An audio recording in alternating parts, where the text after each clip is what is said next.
வாழ்க வளமுடன். ஹாய் சகோஸ், இதயம் மீட்டும் மெல்லிசை போல உங்கள் மனதை மயக்கப் போகும் எழுத்தாளர் தீபா பாபு அவர்களின் கற்பனை சிதறல்களுக்குள் நம் பயணத்தை தொடங்கலாமா? அத்தியாயம் 33. சஞ்சு, கிளம்பியாச்சா? டைம் ஆகுது பாரு. கணவனின் சலிப்பிற்கு, இதோ 5 மினிட்ஸ், சாரி கட்டிட்டு இருக்கேன், வந்து ஹெல்ப் பண்ணு, சட்டன் கிளம்பிடலாம் என்று அவனை வேறு உதவிக்கு அழைத்தாள் சஞ்சனா. கடுப்பானவன், எடி, உன்னை யார் இப்ப சாரி கட்ட சொன்னா? எப்பவும் போல ஒரு சல்வாரோ ஜீனோ குர்த்தியோ போட்டுட்டு கிளம்ப முடியாதா என்று அதட்டினான். ரொம்ப அழுத்துக்காத, இன்னைக்கு ஃப்ரைடே, சோ கல்யாணமான பொண்ணா லட்சணமா சாரில ரெடி ஆகுறேன். யார் இந்த ரூல்ஸ் எல்லாம் போட்டது? அம்மாவா? நெற்றி கண்ணை திறப்பவனிடம், சாச்ச, எனக்கே பிடிக்கும், உன்கிட்ட சொல்லிருக்கேன்ல, பாட்டி பழக்கப்படுத்தி நம்ம ட்ரெடிஷன் ட்ரெஸ்னா எனக்கு கொல்ல இஷ்டம். நடுவுல எதுலயும் இன்ட்ரெஸ்ட் இல்லாம ஒதுங்கி இருந்தேன். இப்பதான் எல்லாத்தையும் திரும்பவும் அனுபவிச்சு வாழணும்னு ஆசை வந்திருக்கு. அத்தைக்கு கூட நான் இப்படி இருக்கிறது ரொம்ப பிடிச்சிருக்கு தெரியுமா என்றாள் அவனிடம் ஆர்வமாக. பெருமூச்சோடு தன்னை பார்த்திருந்தவனிடம், சஞ்சுதான், இந்த சாரி பிளீட்ஸ் ஒழுங்கா வரமாட்டேங்குது, கீழே மடிப்பு சரியா எடுத்து விட என்று கெஞ்சலாக நோக்கினாள்.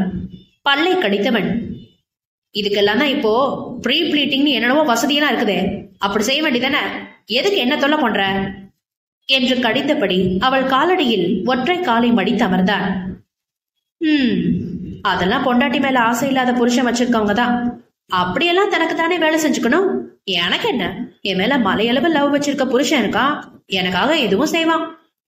அவளின் அலட்டலில் வந்த புன்னகையை அடக்கி புடவை மடிப்புகளை ஒழுங்குபடுத்தியவன், சரி, அம்மா சொன்னதை பத்தி என்ன முடிவெடுத்திருக்க என்று விசாரித்தான். அவன் அடுக்கிய மடிப்புகளை சரியாக பின் செய்தவாறு, எதை கேட்கிற சஞ்சுதா என்றாள் புருவம் சுருக்கி. எழுந்தவன், அதான், என்கிட்ட இப்படி அடாபுடா போடுறதெல்லாம் தனியா வச்சுக்கோ, வெளியாளுங்க முன்னாடி கொஞ்சம் மரியாதையா பேசி பழகு, கம்பெனில இருக்கும்போது அதானே நல்லா இருக்கும்னு சொன்னாங்களே என்று நினைவுபடுத்தினான். ஐயோ ஆமா என்று தலையில் கை வைத்துக் கொண்டாள். தற்பொழுது சஞ்சனாவும் வேலை கற்றுக்கொள்ள என்று தன் கணவன் மாமனாருடன் அவர்களது ஆடை உற்பத்தி தொழிற்சாலைக்கு சென்று கொண்டிருக்கிறாள். முதலில் ஓரிரு மாதங்கள் அங்கே அவள் அனுபவம் பெற்ற பிறகு அவளுக்கென்ற தனி பொறுப்பை வழங்க தந்தையும் மகனும் தீர்மானித்திருக்கிறார்கள். சஞ்சய் கூட அவளின் ஆடை வடிவமைப்பு படிப்பை சுட்டி காட்டி, பாரு, கடைசியில நீ எப்படியும் என்கிட்டதான் வந்து சேருவன்னு அந்த கடவுளை பார்த்து முடிவு செஞ்சுதான் உன்னை இப்படி ஃபேஷன் டிசைனிங் படிக்க வச்சிருப்பார் போல இருக்கு. இதுல இருந்து என்ன தெரியுது?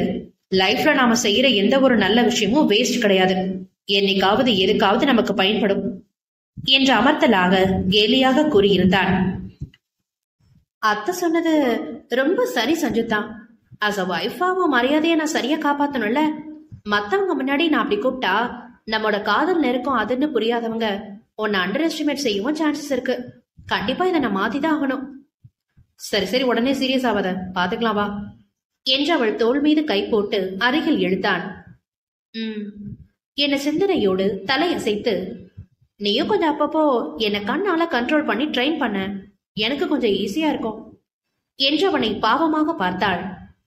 ஃபைன், ஒழுங்கா புருஷனுக்கு மரியாதை கொடுத்து பேசுறேன்னு இனிமே நானும் மிரட்டி வைக்கிறேன் என்றான் சஞ்சய் விளையாட்டாக. ஆ, மிரட்டுவியா என முகம் சுருக்கியவள், ஓகே, வீட்டுக்கு வந்ததும் அதுக்கெல்லாம் சேர்த்து வச்சு நானும் உன்னை பதிலுக்கு மிரட்டிக்கிறேன் என்று உடனே உடன்படிக்கை போட்டவளை பார்த்து வாய்விட்டு நகைத்தான் அவன்.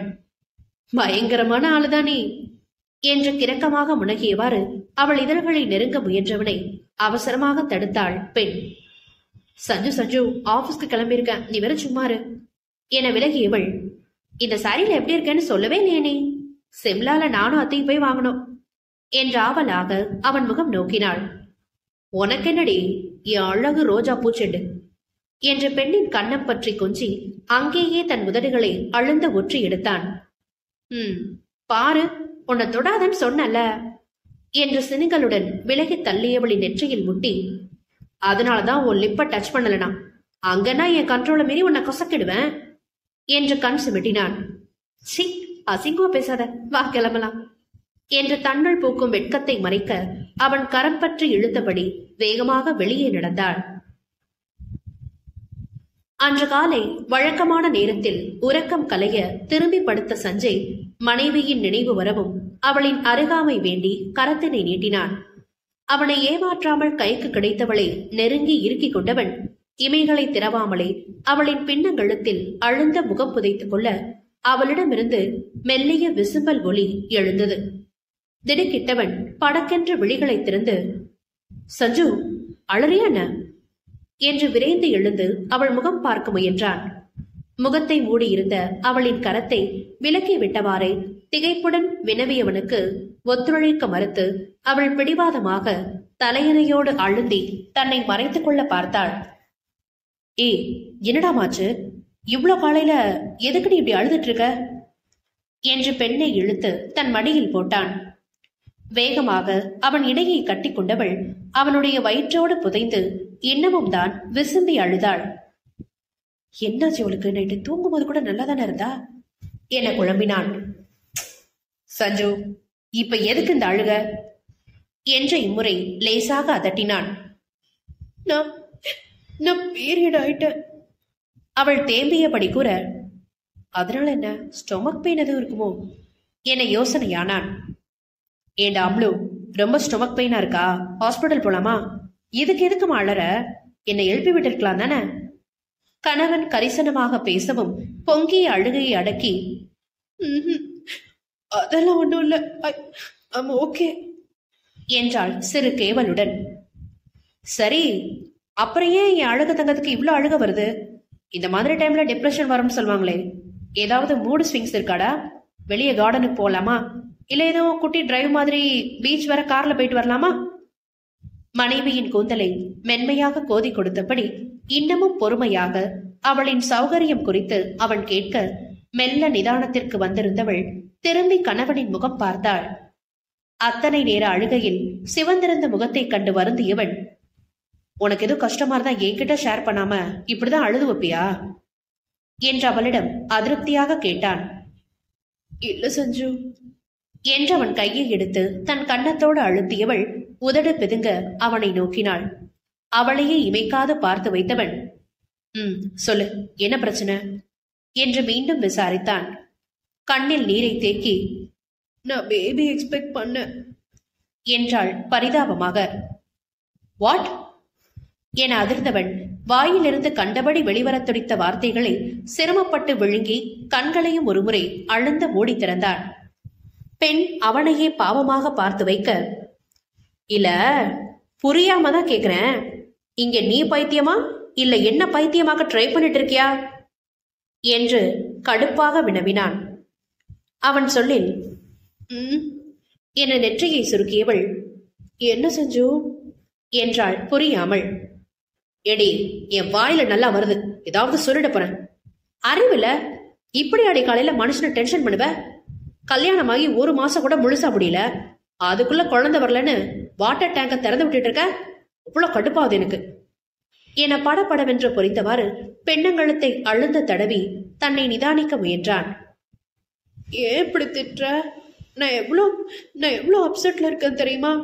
நம்ம மேரேஜுக்கு 1 வீக் முன்னாடிதான் என்னோட பீரியட்ஸ் முடிஞ்சது. சோ ரொம்ப எக்ஸ்பெக்ட் பண்ண என்றாள் மீண்டும் கலங்கும் விழிகளுடன்.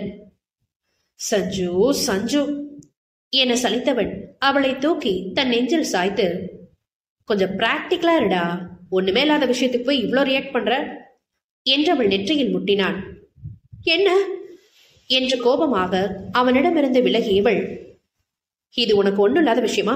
நம்ம குழந்தைய என பொங்கி எழுந்தவளின் தலையிலேயே ஓங்கி கொட்டினான் அவன். ஆ என தலையை தேய்த்தபடி, லூசு லூசு, பிரணவி கிட்ட பண்ற மாதிரி இப்ப என்கிட்ட ஆரம்பிக்கிறியா? அவள மாதிரி நான் அமைதியா இருக்க மாட்டேன் என்று பலமாக முறைத்தாள். ஆமா, அவ அமைதியா இவ ரொம்ப பார்த்தா எரிச்சல கலப்பாதிரி என சிறு சிரித்தவன், நமக்குன்னு ஒரு குழந்தை சீக்கிரம் வரணும்னு ஆசைப்படுறதுல தப்பு இல்ல, ஆனா நீ எக்ஸ்பெக்ட் பண்றதெல்லாம் ரொம்பவே பேராசை சொல்லிட்ட என்று பொறுமினான். இது என்ன பேராசை இருக்கு? எத்தனையோ பேர் கல்யாணம் முடிஞ்ச 1 மாசத்துல பிரெக்னென்ட் ஆகுறாங்க தெரியுமா? சிறு எரிச்சலில் படபடக்கும் பெண்ணிடம், கிட்டத்தட்ட அதுக்கு ஈக்குவலா இப்பத்தைய ஜெனரேஷன்ல பல பேர் சட்டுன்னு குழந்தை உருவாகாம எவ்வளவு கஷ்டப்படுறாங்கன்னு உனக்கு தெரியுமா என பதிலுக்கு பட்டென்று கேட்க தோன்றிய சொற்களை அவளுக்கு சமமாக நாமும் பேச்சை சூடாக்க வேண்டாம் என அடக்கிக் கொண்டு மௌனமாக இருந்தான் சஞ்சய். அமைதியா இருந்தா என்ன அர்த்தம்? கல்யாணமான புதுசுலயே நம்மளை இவ்வளோ டார்ச்சர் பண்றாளே, இன்னும் போக போக எவ்வளவு பண்ணுவான்னு பயந்து போய் திங்க் பண்ணிட்டு இருக்கேன்னு அர்த்தம். கடுப்புடன் கூறிவிட்டு மெத்தையை விட்டு இறங்குபவனின் கரத்தை அழுந்த பற்றியவள், என்ன செஞ்சு இப்படி சொல்ற என்று திகைப்புடன் பார்த்தாள். லேசாக பெருமூச்சு விட்டவன் அவள் அருகில் அமர்ந்து அணைத்தவாறு, நான் சும்மாதான் உன்னை டைவர்ட் பண்ண அப்படி சொன்னேன். ஆனா எனக்கு நீ இப்படி அதீதமா எக்ஸ்பெக்ட் பண்றதும் ரியாக்ட் பண்றதும் சரியில்லைன்னு தோணுது. ஓகேவா? எதையும் சரியா யோசிச்சு புரிஞ்சு நடந்துக்கோ என்று அவள் நெற்றியில் முட்டினான். பட் எனக்கு உடனே வேணும்னு ரொம்ப ஆசையா இருக்கே செஞ்சு என்றாள் பெண் ஏக்கமாக. தப்பு இல்லடா கண்ணு, இங்க இன்னொரு விஷயத்தை நீ கரெக்டா புரிஞ்சுக்கணும். உன்னோட எதிர்பார்ப்பு எப்படி இருக்கு தெரியுமா? பிறந்த குழந்தை உடனே எழுந்து நடந்தணும்னு ஆசைப்படுற அளவுக்கு அதிகமா இருக்கு. புரியுதா? அதுக்குன்னு ஒரு கால அவகாசம் உண்டு. கல்யாணம் முடிஞ்ச மறு மாசம் வயிற்றுல குழந்தை வந்துடணும்னு எக்ஸ்பெக்ட் பண்றது ஒன்னும் தப்பு இல்ல. ஆனா நினைச்சது உடனே நடக்கலன்னு ஓவரா ரியாக்ட் ஆகி அழுது வைக்கிற பாரு, அதுதான் தப்பு. புரியுது சஞ்சுதா, நானும் கொஞ்சம் லூசுத்தனமா தான் நடந்துக்கிறேன் போல இருக்கு என அசடு விழிந்தாள். அதுல என்ன டவுட்? ஓகே, கெட்டப், ரெஃப்ரெஷ் ஆயிட்டு கீழே போலாம். ஆனா உனக்கு தெரியல சஞ்சு, நான் படிச்சிருக்கேன். பீரியட்ஸ் முடிஞ்ச நாள்ல இருந்து அவள் திரும்பவும் தொடங்கவும், ஜஸ்ட் ஷட் அப் சஞ்சு, எழுந்து ரெஃப்ரெஷ் ஆகும் முதல்ல என்று பெண்ணை கடுமையாக அதட்டினான். அவனுடைய அரட்டலில் லேசாக அரண்டவள் முகத்தை தூக்கி வைத்து குளியலறைக்குள் நுழைந்து கதவை தாளிட்டாள். என் அலுப்புடன் உச்சு கொட்டியவன் பால்கனிக்கு சென்று வெளிக்காற்றில் நின்றான். இவையே குழந்தை விஷயத்துல இவ்வளவு பைத்தியகாரத்தனமா நடந்துக்கிறா. சிம்லா போயிருந்தப்போ அம்மா கிட்ட வேற அப்படி பேசினான்னு அம்மா புலம்புனாங்களே. சஞ்சய் குழப்பத்தில் மூழ்கி இருக்க, நான் ரெஃப்ரெஷ் ஆயிட்டேன், இப்ப என்ன பண்ணோம்? கீழே போகணுமா? ஆனா எனக்கு இந்த மாதிரி டைம்ல உடனே குளிக்கணும், அப்பதான் கொஞ்சம் கம்ஃபர்டபுளா இருக்கும். அதுக்கு முன்னாடி குடிக்க சூட காஃபி வேணும், என்ன செய்யட்டும்னா என்றாள் சுவற்றை பார்த்தபடி. தன் பெண்ணால் இருந்து கேட்ட குரலில் கவனம் கலைந்து அவன் திரும்பி பார்க்க, கடகடவென்று பேசிவிட்டு கைகளை குறுக்கே கட்டியபடி ஆடவனின் முகம் பார்க்காமல் அழுத்தமாக நின்றாள் அவள். அவளின் உடல் மொழியை மேலிருந்து கீழாக பார்த்தவனுக்கு வெகுவாக புன்னகை அரும்பினாலும் பெண்ணிற்கு மேலாக தன்னை அமர்த்தலாக காட்டியபடி மௌனம் காத்தானவன். அதனை எரிச்சலுடன் உணர்ந்தவள் புருவங்களை சுளித்துவிட்டு நகர்ந்து சென்று அலைபேசியை எடுத்தாள். குட் மார்னிங் அத்தை, எழுந்தாச்சா? எனக்கு காஃபி வேணும். அவரின் பதிலை கேட்டு, இல்ல நான் இப்ப கீழே வரல, குளிச்சுட்டு என்றவளின் பேச்சு கணவன் வேகமாக தன் கைபேசியை இடையில் பறித்து கொண்டதால் தடைப்பட்டது. நான் வந்து எடுத்துக்கிறேன் என்று விட்டு இணைப்பை துண்டித்து விட்டான். அவள் முறைப்புடன் பார்த்திருக்க அவனோ அசட்டையாக வெளியேறினான். சஞ்சய் திரும்பவும் அறைக்குள் வரும் பொழுது அவன் மனைவி உருளென்று நீலிருக்கையில் வீற்றிருந்தாள். அவளிடம் சென்று ஒட்டி உரசியபடி அமர்ந்தவன் அவளுக்கான கோப்பையை கையில் கொடுக்க பெண் ரோஷமாக நகர்ந்து கொண்டாள். ஏன் கையில வாங்க மாட்டியா? நானே உன் வாயில வச்சு குடிக்க வைக்கணுமா? சொன்னதோடு அதை அவன் செயலாற்ற வேறு முயலவும், சஞ்சு டார்ச்சர் பண்ணாத என்று சினந்து விழித்தாள்.